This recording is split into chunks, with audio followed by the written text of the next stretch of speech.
तो इस वीडियो में साइंस प्रैक्टिस सेट पेपर देखने वाले हैं। यह वीडियो बीपीएससी टी 4.0 के लिए अत्यंत आवश्यक है, तो आप लोग लास्ट तक जरूर बने रहिएगा। इसमें टोटल 40 क्वेश्चन देखने वाले हैं। तो चलिए शुरू करते हैं। कहा कि प्रसिद्ध बिग बैंग थ्योरी किस मुख्य सिद्धांत पर आधारित है? तो यह है डॉपलर प्रभाव, यानी सेकंड ऑप्शन। तो देखिए, बिग बैंग थ्योरी डॉपलर के सिद्धांत पर आधारित है, जिसमें पृथ्वी की उत्पत्ति हुई है।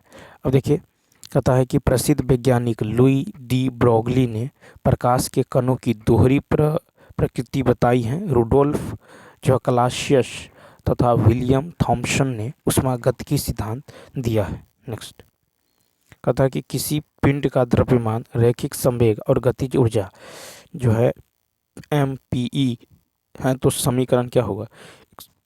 यानी फर्स्ट हो जाएगा, यानी P बराबर होगा √2mE। क्या होगा? V इक्वल टू √2mE, चूँकि P बराबर क्या होता है? mv होता है।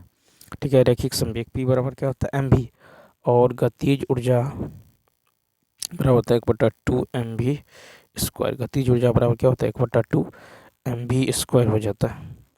ठीक है, उसके बाद देखिए, तो यहाँ जो है क्या हो जाएगा? तो E बराबर हो जाएगा 1/2mv स्क्वायर इंटू m/m, यानी ये हो जाएगा 1/2m²v²/m। ठीक है, यानी ये हो जाएगा 1/2mv इंटू 2/m। ठीक है, अब समीकरण जो P बराबर mv था इसमें रख दीजिए, तो ये क्या हो जाएगा? तो ये हो जाएगा आपको, ये हो जाएगा 1/2p²/m, या फिर p² बराबर 2me। ठीक, तो P बराबर होगा √2me। क्वेश्चन नंबर देखिए नेक्स्ट। कहता है कि एक पत्थर को एक मीनार के शीर्ष से आराम से नीचे की ओर स्वतंत्र रूप से गिरने दिया जाता है। पत्थर द्वारा मीनार के तल तक पहुंचने में लगा समय 4 सेकंड है। टावर की ऊंचाई क्या है? गुरुत्वाकर्षण बल के कारण गुरुत्वीय त्वरण 32 फीट पर सेकंड स्क्वायर है। तो यहाँ पे देखिए, तो यहाँ पे यदि गौर करें तो देखिए, SU बराबर कितना है? 0, T बराबर है 45। ठीक है, और A बराबर यहाँ पे होगा G, यह है 32 फीट पर सेकंड स्क्वायर। ठीक है, तो S बराबर क्या होता है? UT plus half AT square. ठीक है, तो यहाँ से क्या हो जाएगा? 0, U का मान 0 into 4 plus half into 32 into 4 का स्क्वायर। ठीक है, यानी S बराबर क्या हो जाएगा? 32 गुने 16 बट्टा में 2×2=16, यानी 256 फीट।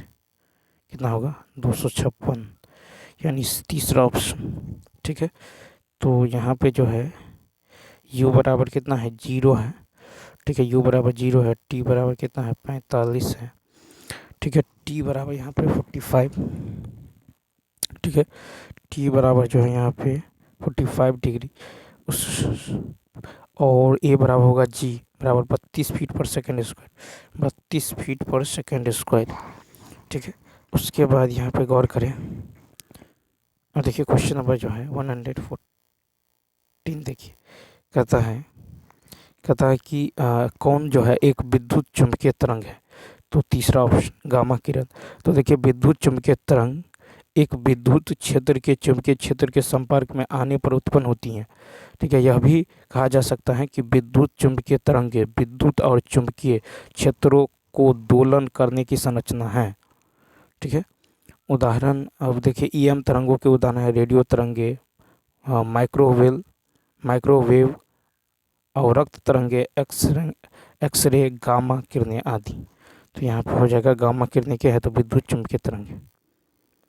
नेक्स्ट, उत्तल लेंस के मामले में वस्तु और उसके वास्तविक प्रतिबिंब के बीच न्यूनतम दूरी वस्तु और, तो देखिए 115 का यदि देखिएगा तो तीसरा ऑप्शन, यानी फोकस दूरी का 4 गुना, फोकस दूरी का 4 गुना हो जाएगा।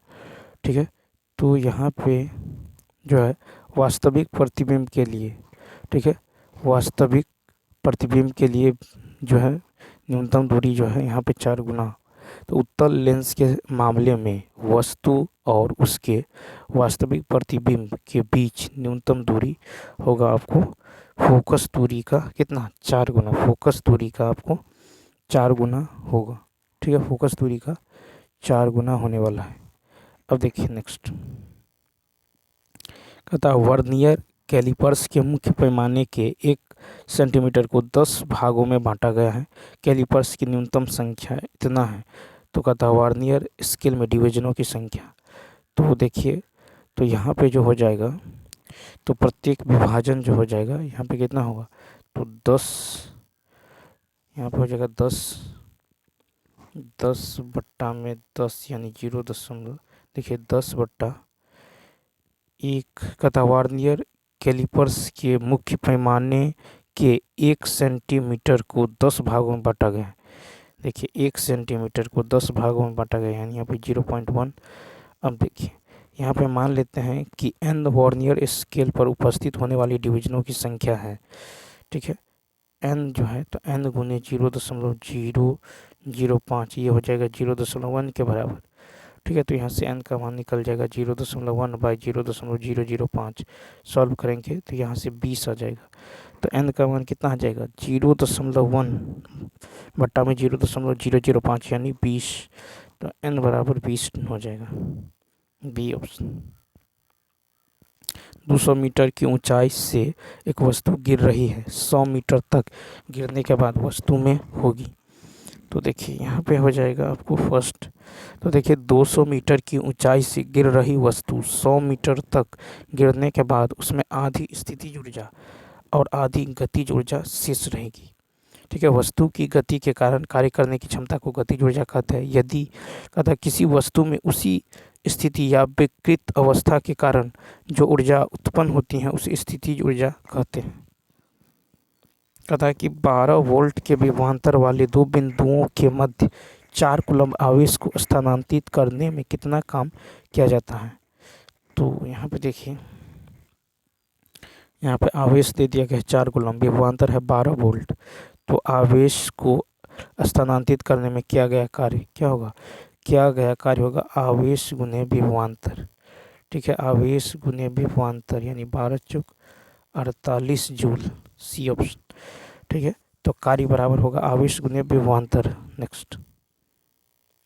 नेक्स्ट क्वेश्चन देखिए, कहता 10 केजी द्रव्यमान की एक वस्तु जब भूमि से 8 मीटर की ऊंचाई पर हो तब उसमें कितनी ऊर्जा होती है। तो यहाँ पे देखिए m का मान कितना है 10, h का मान दे दिया गया है 8 और g का मान है 9.8। ठीक है, तो यहाँ से निकालना है ऊर्जा। ठीक है, तो ऊर्जा बराबर क्या होता है mgh, ऊर्जा बराबर होता है mgh यानी 10 गुने 8 गुने 9.8 यानी ये हो जाएगा 784 जूल, सी ऑप्शन। तो ये कहता किसी पिंड के उस गुणधर्म को क्या कहते हैं जिससे वह सीधी रेखा में विराम या एक समान गति की स्थिति में किसी भी परिवर्तन का विरोध करती है। 120 का दूसरा जड़त्व। तो देखिए इनर्शिया यानी जड़त्व वह गुण है जो गति के पहले की अवस्था को बनाए रखने का प्रयास करती है। ठीक है, इनर्शिया जड़त्व जो वह गुण है जो गति के पहले की अवस्था को बनाए रखने का प्रयास करती है।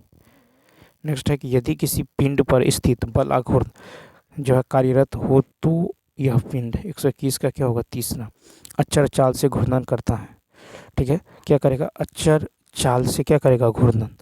तो देखिए यहाँ पे कहता यदि किसी पिंड पर स्थिर बल आघूर्ण कार्यरत हो तो वह पिंड जो है अचर चाल से घूर्णन करेगा। नेक्स्ट कहता यदि वर्षा की 64 बूंदें मिलकर एक बड़ी बूंद बनाती हैं तब 64 बूंदों की कुल पृष्ठ ऊर्जा एवं एक बूंद की कुल पृष्ठ ऊर्जा में अनुपात। तो यहाँ पे देखिए n बूंद मिलकर एक बड़ा बूंद बनाती हैं, इसमें n बूंद का कुल आयतन बड़ी बूंद के आयतन के बराबर होगा। अब यहाँ पे देखिए जैसे यहाँ पे हो जाएगा n बूंद, तो n गुने 4/3 पाई r³ बराबर 4/3 पाई। ठीक है, 4/3 पाई r³, 4/3 पाई r³। तो ये तो कैंसिल हो जाएगा। ठीक है, तो यहाँ से आप निकाल लीजिए, यहाँ से जो निकल जाएगा R 4/3 पाई RQ, या नहीं तो देखिए n बराबर कितना है 64, तो यहाँ पे होगा 64 बूंदों। ठीक है, 64 बूंद की कुल ऊर्जा बट्टा में एक बूंद की कुल ऊर्जा, एक बूंद की कुल ऊर्जा होगा 64 गुने, ठीक है 64 गुने 4 पाई R² बट्टा में 4 पाई R²। ठीक है 4 पाई R²। तो यहाँ से यदि आप गौर करेंगे 64 पाई, तो ये जो हो जाएगा कितना हो जाएगा, पाई से पाई कैंसिल हो जाएगा। ठीक है, पाई से पाई कैंसिल, 16 ये कट जाएगा, 16 चौका 64। यहाँ से 64 n का मान कितना है 64, तो RQ बराबर यहाँ पे RQ यानी R/R कितना होगा, R/R होगा 1/4, क्योंकि 64 का क्यूब रूट कितना होगा 4, तो यहाँ पे कितना हो जाएगा, तो ये हो जाएगा आपको देखिए ये हो जाएगा A 64 इंटू, ठीक है R बट्टा में स्मॉल r बट्टा में कैपिटल R का होल स्क्वायर, यानी 64 इंटू 1/16, ये कट जाएगा 16 चौका 64, यानी 4 रेशियो कितना हो जाएगा 1, कितना होगा 4 रेशियो 1। कहता है कि सुमेलित नहीं है, कौन सा सुमेलित नहीं है, तो यहाँ पे देखिए ये हो जाएगा फर्स्ट, तो दरवाज़ा द्वितीय श्रेणी का उत्तोलक है, गुलेल प्रथम श्रेणी का उत्तोलक है। दरवाज़ा जो है ये द्वितीय श्रेणी का उत्तोलक है, दरवाज़ा जो है द्वितीय श्रेणी का उत्तोलक है, और गुलेल प्रथम श्रेणी का उत्तोलक है। ठीक है, चीनी का चिमटा ये तृतीय श्रेणी का उत्तोलक है, पंजी हथौड़ा गुलेल प्रथम श्रेणी। नेक्स्ट कहता है कि लोहे के पाइपों को संक्षारण से बचाने के लिए उसके ऊपर जस्ते की परत चढ़ाई जाती है, इस प्रक्रिया को कहते हैं 124 का 3 गैल्वेनीकरण। तो लोहे के पाइपों को संक्षारण से बचाने के लिए उसके ऊपर जस्ते की परत चढ़ाई जाती है, इस प्रक्रिया को गैल्वेनीकरण या जस्तीकरण कहते हैं। विद्युत लेपन निम्न कांटे की धातु को सुरक्षित रखने या आकर्षण बनाने के लिए उस पर एक उच्च कोटि की धातु की एक पतली परत बढ़ाने की क्रिया को विद्युत लेपन कहते हैं। उसके बाद देखिए क्वेश्चन नंबर 125 कहता है कि साधारणतः चिकित्सक आंतों का सीधी एक्स किरण चित्र नहीं लेती हैं, क्योंकि ये होगा तीसरा, एक्स किरण आंतों से पार तो हो जाएगी परंतु इनकी कोई उपयोगी परछाई नहीं होती है। ठीक है, तो क्योंकि एक्स किरण, देखिए एक्स किरण जो है कहता साधारणतः चिकित्सक आंतों तथा जो है आंतों का सीधी एक्स किरण चित्र नहीं लेते हैं, क्योंकि एक्स किरण आंतों के पार हो जाएगी। एक्स किरण की खोज रोएंटगन ने 1895 ईस्वी में की थी। एक्स किरण का उपयोग जो क्रिस्टल रवा के अध्ययन में, टूटी हड्डी का पता लगाने में, CT स्कैन, मेंटल डिटेक्टर, ठीक है एंग्लोग्राफी इत्यादि में करते हैं। फिर कहता है निम्नलिखित में से कौन सा ऊर्जा स्रोत जो परंपरागत जीवाश्म ईंधन का एक विकल्प है। 124 का 3 नाभिकीय पदार्थ ऊर्जा के ऐसे स्रोत है जो परंपरागत जीवाश्म ईंधन का जो सर्वोत्तम विकल्प है। यूरेनियम, थोरियम नाभिकीय ऊर्जा के मुख्य तत्व हैं। केरल के तट की रेत थोरियम के अयस्क का सबसे बड़ा स्रोत है। कहता है कि किसी द्रव को उसके क्वथनांक से पूर्व उसके वाष्प में बदलने की प्रक्रिया को क्या कहते हैं, वाष्पीकरण। तो देखिए किसी द्रव को उसके क्वथनांक से पूर्व उसके वाष्प में बदलने की प्रक्रिया को वाष्पीकरण कहते हैं। ठीक है, क्या कहते हैं, वेपोराइजेशन। तो किसी द्रव को उसके क्वथनांक से पूर्व उसके वाष्प में बदलने की प्रक्रिया को वाष्पीकरण कहते हैं। ठीक है, अब देखिए द्रव का क्वथनांक दाब के बढ़ने से बढ़ता है, तो किसी द्रव को उसके क्वथनांक से पूर्व उसके वाष्प में बदलने की प्रक्रिया वाष्पीकरण। कहता है वह गैस जो जलीय PbNO3 घोल के साथ एक काला अवक्षेप देती हैं और जलीय ZnCl2 घोल के साथ एक सफ़ेद अवक्षेप देती हैं। 128 का 3 H2S। तो लेड आयरन हाइड्रोजन सल्फाइड के साथ अभिक्रिया करके लेड सल्फाइड का जो है ब्लैक निक्षेप बनाते हैं। ठीक है, उसके बाद देखिए कहता है कि लिथियम आमतौर पर उच्च ऊर्जा घनत्व बैटरी में एक इलेक्ट्रोड के रूप में प्रयोग किया जाता है, क्योंकि लिथियम में काफ़ी अधिक ऋणात्मक अवकरण विभव पाया जाता है। तो लिथियम में जो है अधिक उच्च ऋणात्मक क्षमता होती है, यह मजबूत एजेंट है। इसीलिए जब लिथियम इलेक्ट्रोड को किसी भी इलेक्ट्रोड के साथ जोड़ा जाता है तो इस प्रकार निर्मित सेल में धनात्मक ईएमएफ होता है, जिससे सेल प्रतिक्रिया सहज होती है। इसलिए सेल जो विद्युत उत्पन्न करने में सक्षम होती है। 130 नंबर देखिए, धातु ऑक्साइड और अम्ल के बीच सामान्य अभिक्रिया के संबंध को किस रूप में लिखा जा सकता है? तो ये हो जाएगा आपको दूसरा ऑप्शन, यानी धातु ऑक्साइड प्लस अम्ल, ये बनाएगा लवण प्लस पानी। धातु ऑक्साइड अम्ल से अभिक्रिया करके लवण और पानी उत्पाद जो है स्वरूप बनाते हैं। ठीक है, नेक्स्ट कहता है निम्नलिखित में से किस तत्व के आयन का आकार सबसे बड़ा होता है? तीसरा ऑप्शन। तो देखिए दिए गए तत्वों में फास्फोरस, ठीक है, फास्फोरस आयन का आकार सबसे बड़ा होता है। इसका परमाणु क्रमांक 15 है। एक ऋणायन का आकार मूल परमाणु से बड़ा होता है तथा धनायन का आकार छोटा। कहता है कि उस यौगिक को चिन्हित कीजिए जिसमें आयनिक सहसंयोजक तथा उप सहसंयोजक अबंध है। 132 का फर्स्ट NH4Cl। तो देखिए NH4Cl में आयनिक सहसंयोजक तथा उप सहसंयोजक बंधन पाया जाता है। जब इलेक्ट्रॉनों की साझेदारी के फलस्वरूप बंधन का निर्माण होता है तो उसे सहसंयोजक बंधन कहते हैं। NaCl जो विद्युत संयोजी बंधन है, सबसे अधिक इलेक्ट्रॉन बंधुता क्लोरीन की होती है। SO2, SO3 एवं H2O में सहसंयोजक बंधन पाए जाते हैं। तथा परमाणु में नाभिक होता है, इसके चारों ओर वर्तुलाकार मार्ग जिन्हें कक्षा कहते हैं, ठीक है, में इलेक्ट्रॉन चक्कर लगाते हैं। यह किसका कथन है? तो तीसरा रदरफोर्ड का। तो देखिए परमाणु में नाभिक होता है, इसके चारों ओर जो है वर्तुलाकार मार्ग जिन्हें कक्षा कहते हैं में इलेक्ट्रॉन चक्कर लगाते हैं। यह कथन रदरफोर्ड के जो परमाणु का नाभिकीय मॉडल है। उन्होंने 1911 में अल्फा कण प्रकीर्णन का प्रयोग किया है। परमाणु का केंद्र धनावेशित होता है जिसे नाभिक कहा जाता है।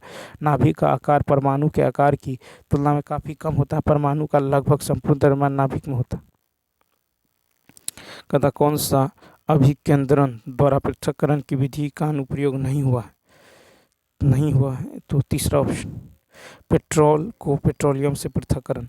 तो अभिकेंद्रण वह एक प्रक्रिया है जिसमें एक जो समाधान से कणों को उनके आकार, घनत्व, मध्यम चिपचिपाहट और रोटर गति के अनुसार अलग करने के लिए केंद्र प्रसारक बल का उपयोग शामिल रहता है। अभिकेंद्र के कुछ सामान्य उदाहरण भी हैं, ठीक है, जैसे देखिए कहता है स्किम्ड दूध का उत्पादन करने के लिए दूध से वसा का निष्कर्षण, सलाद स्पिनर की सहायता से नम सलाद पत्ता से पानी निकालना, कपड़े से पानी निकालने के लिए वॉशिंग मशीन में पानी का स्पिन सुखाना, परीक्षण के उद्देश्य से रक्त से रक्त सीरम का शुद्ध नमूना निकालना। नेक्स्ट कहता है कि रेफ्रिजरेटरों से ए मुक्त होती हैं तथा एरोसोल का छिड़काव बी की क्षीणता करता है। बी सूर्य से पृथ्वी पर आने वाली जो है वाली सी को रोकने के लिए उतरता है। ABC क्रमशः है। तो यहाँ पे यदि आप गौर करें तो इसका राइट आंसर होगा तीसरा ऑप्शन। तो देखिए CFC, ठीक है, ओजोन और पराबैंगनी किरण। CFC ओजोन परत को समाप्त कर सकते हैं। जब वे धीरे धीरे समतल मंडल में बढ़ते हैं तो मजबूत पराबैंगनी विकिरण से टूट जाते हैं एवं क्लोरीन परमाणु छोड़ते हैं और फिर ओजोन अणुओं के साथ जो प्रतिक्रिया करते हैं। ओजोन परत ऊपरी वायुमंडल में गैसों की एक प्राकृतिक परत है जो मनुष्य और अन्य जीवित जीवों की सूर्य से हानिकारक पराबैंगनी जो है UV विकिरण से बचाती है। नेक्स्ट है कि अर्धसूत्रण के लिए कौन सा कथन सत्य नहीं है? 136 का 2 होगा। तो अर्धसूत्रण विभाजन जनन कोशिकाओं में होता है। यह जो है 2 चरणों में संपन्न होता है, अर्धसूत्री फर्स्ट, अर्धसूत्री सेकेंड। गुणसूत्रण में परिणाम स्वरूप परिणामी कोशिकाओं में गुणसूत्र की संख्या आधी रह जाती है। अर्धसूत्रक में जनकों से भिन्न गुणसूत्र होने के कारण आनुवंशिक विविधता होती है। इस विभाजन के दौरान गुणसूत्रों के बीच आनुवंशिक पदार्थों का आदान प्रदान होता है। कहता है कि शरीर में अरक्तता निम्नलिखित में से किसके कमी के कारण होता है। 137 का तीसरा, लोहा। तो देखिए, शरीर में अरक्तता लोहा की कमी के कारण होता है। एनीमिया अर्थात खून की कमी शरीर में लोहे की कमी के कारण होता है। इसे दूर करने के लिए हमें आयरन की गोली या हरे पत्तेदार सब्जियों का प्रयोग करना चाहिए। आयोडीन की कमी से घेंघा गलगंट रोग हो जाता है। रेशम कीट की रेशम ग्रंथियां किसका रूपांतरण है। तो यह लार ग्रंथियों की। रेशम कीट अपने चारों ओर अपनी लार ग्रंथियां द्वारा स्रावित पदार्थ से एक लंबे धागे का खोल बनाता है, जिसे जो है कोया या ककून कहते हैं। वायु के संपर्क से सूखकर यही धागा रेशमी धागा बन जाता है। नेक्स्ट, तथा मनुष्य में कौन सी कपालीय तंत्रिका संवेदी तथा चालक दोनों होती हैं। तीसरा, त्रिधारा। तो मनुष्य में त्रिधारा कपालीय तंत्रिका संवेदी तथा प्रेरक दोनों होती है। संवेदी एवं प्रेरक कपालीय तंत्रिका 5,7,9 तथा 10 हैं, जबकि संवेदी कपालीय तंत्रिका 1,2 तथा 8 एवं केवल प्रेरक कपालिका तंत्रिका 3,4 एवं 6 हैं। श्रवण ज्ञान 8वीं कपाल तंत्रिका से संबंधित है। कहता है कि न्यूमेटोफोरस एक विशेष प्रकार की परिवर्तित जड़ें हैं जो मदद करती हैं श्वसन में। तो न्यूमेटोफोरस मैंग्रोव पौधे अर्थात दलदली स्थान में उगने वाले पौधों की जड़ों में पाया जाता है। कहता है यह विशेष प्रकार की शोषण करने वाली जड़ें हैं। उदाहरण एबिसिनिया, राइजोफोरा, सेनीरेटिया आदि। 141। कहता निम्नलिखित में से कौन सा हार्मोन प्रसव के दौरान गर्भाशय की मांसपेशियों के संकुचन में मदद करता है। यह ऑक्सीटोसिन। ऑक्सीटोसिन प्रसव के समय गर्भाशय के संकुचन को उत्तेजित करता है। दूध पिलाने के दौरान स्तन ग्रंथियों में चिकनी पेशी संकुचन, मातृ व्यवहार और वाटर जो होम्योस्टेसिस को प्रभावित करता है। ऑक्सीटोसिन गर्भाशय की मांसपेशियों पर कार्य करता है और मजबूत गर्भाशय संकुचन का कारण बनता है, जिसके परिणाम स्वरूप मजबूत और संकुचन होता है। अर्धसूत्री विभाजन के निम्नलिखित में से किस जो उप चरण में जो क्रॉसिंग ओवर होता है। 142 का दूसरा, पेक्टिन। तो अर्धसूत्री विभाजन 1 का प्रोफेज चरण बहुत विस्तृत है। इसमें निम्नलिखित विकल्प शामिल हैं। लेप्टोटीन जो है, जाइगोटीन जो है, पैक्टिन, उसके बाद है डिप्लोटीन और डाइकाइनेसिस चरण है। ठीक है। क्रॉसिंग ओवर मुख्य रूप से अर्धसूत्री विभाजन के प्रोफेज फर्स्ट के पैक्टिन चरण में होता है। क्रॉसिंग ओवर दो समरूप जो गुणसूत्रों के बीच आनुवंशिकी सामग्री का आदान प्रदान करता है। कहता मानव आहार नाल का वह भाग है जहाँ कोई एंजाइम स्राव नहीं होता है। तो यह है एसोफेगस।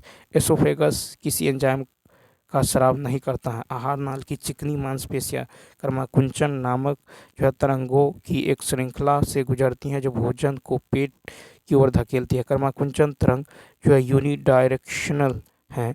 यह भोजन को मुंह से पेट तक ले जाती हैं तथा इसमें रिवर्स मूवमेंट संभव नहीं है। कहता कि समुद्री मछली को नर के पानी में रखने पर फट जाती हैं, किसके कारण। यह होगा फर्स्ट, यानी एंडोस्मोसिस। तो समुद्री मछली का उपयोग खारे पानी के लिए किया जाता है, जिसमें उच्च विलेय लवण होते हैं और मीठे पानी में विलेय नहीं होते हैं। समुद्री मछली जब नल के पानी में रखी जाती हैं तो एंडोस्मोसिस के कारण फट जाती हैं।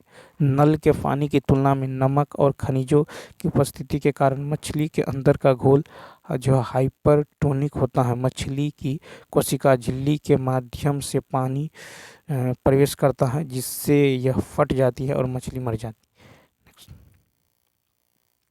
ओजोन परत का अवक्षय मुख्यतः किस कारण से होता है। तीसरा ऑप्शन। क्लोरोफ्लोरोकार्बन। क्लोरोफ्लोरोकार्बन CFC के कारण ओजोन परत का अवक्षय होता है। ओजोन परत के संरक्षण के लिए अनेक कन्वेंशन हुए हैं। 1985 में जो ओजोन परत संरक्षण के लिए जो वियना कन्वेंशन है। 1987 में ओजोन परत क्षरण करने वाले पदार्थ के उत्पाद नियंत्रण के लिए मॉन्ट्रियल प्रोटोकॉल। उसके बाद देखिए नीचे दी गई कहता कौन सी जो है प्रक्रिया अभी जीवधारियों का अनिवार्य जो अभिलक्षण नहीं माना जा सकता है। तीसरा ऑप्शन जनन। तो जनन वह प्रक्रिया है जिसके द्वारा जीव नई संतान उत्पन्न करते हैं, किंतु सभी जीवित जीवों में प्रजनन करने की क्षमता नहीं होती है। ठीक है, कहता है कि उबाल कर पकाने से देखिए कहता है नीचे दी गई कौन सी प्रक्रिया सभी जीवधारियों का अनिवार्य अभिलक्षण नहीं माना जा सकता है। तो जनन। कहता भोजन को पकाते समय अत्यधिक आसानी से नष्ट होने वाला विटामिन कौन सा है। तो 147 का होगा आपको विटामिन सी। ठीक है, तो उबालकर पकाने से तात्पर्य भोजन को 100 डिग्री सेल्सियस पर पानी में उबालकर पकाने से है। पानी में पकाने पर बड़ी मात्रा में विटामिन सी नष्ट हो जाता है। ठीक है, अब देखिए कि वास्तव में उबालने से खाना पकाने के किसी भी अन्य तरीके की तुलना में विटामिन सी की मात्रा कम हो जाती है। नेक्स्ट है निम्नलिखित में से खरपतवार को हटाने की सर्वोत्तम विधि कौन सी है। 148 का देखिए यह है खरपतवार के हाथों से उखाड़ना। तो देखिए खरपतवार पहले से ही खेत में अच्छी तरह से विकसित हो चुके हो तो उन्हें निराई उपकरणों का उपयोग करके या हाथ से खींचना सबसे अच्छा विकल्प हो सकता है। रासायनिक चिकित्सा उतनी सफल नहीं होती जब ये परिपक्वता से पहले हो जाते हैं। तेजी से हटाने के लिए सिंचाई या बारिश के बाद तक प्रतीक्षा करें और मौजूदा खरपतवारों को हटाते हुए पौधे की जड़ों को हटाना चाहिए। नेक्स्ट कहता है कि शर्करा के किन स्रोतों में ग्लूटेन नामक घटक होता है जिसके कारण कुछ व्यक्तियों को एलर्जी हो सकती है। दूसरा गेहूं के अलावा जौ और राई जैसे खाद्य पदार्थों में एक प्रकार का प्रोटीन पाया जाता है जो कभी कभी सेहत के लिए हानिकारक भी हो सकता है। इस प्रोटीन को ग्लूटेन कहा जाता है। यह एक प्रकार का जो है लसलसा पदार्थ होता है जो शरीर में भोजन को एक साथ बनाए रखने में मदद करता है। नेक्स्ट उसके बाद देखिए कहता एक्स एक पुष्प विहीन और बीज विहीन पौधे हैं जो जमीन पर उगता है। निम्नलिखित इसमें एक्स हो सकता है। यह तीसरा। तो देखिए कहता समान या एक युग्मनज या मोनोजाइगोटिक जुड़वा तब होते हैं जब एक अंडा एक युग्मनज को बनाने के लिए निषेचित होता है जो बाद में दो जो है भिन्न भ्रूणों में विभाजित हो जाता है। तो कहता है एक्स जो है एक पुष्प विहीन है और बीज विहीन पौधा है जो जमीन पर उगता है। ये एक्स है परनाग। क्या है? परनाग, यानी तीसरा ऑप्शन। तो चलिए दोस्तों इस वीडियो में इतना ही। यदि यह वीडियो अच्छा लगा हो तो लाइक शेयर और सब्सक्राइब करना न भूलें। तो चलिए मिलते हैं नेक्स्ट वीडियो में। Thanks for watching.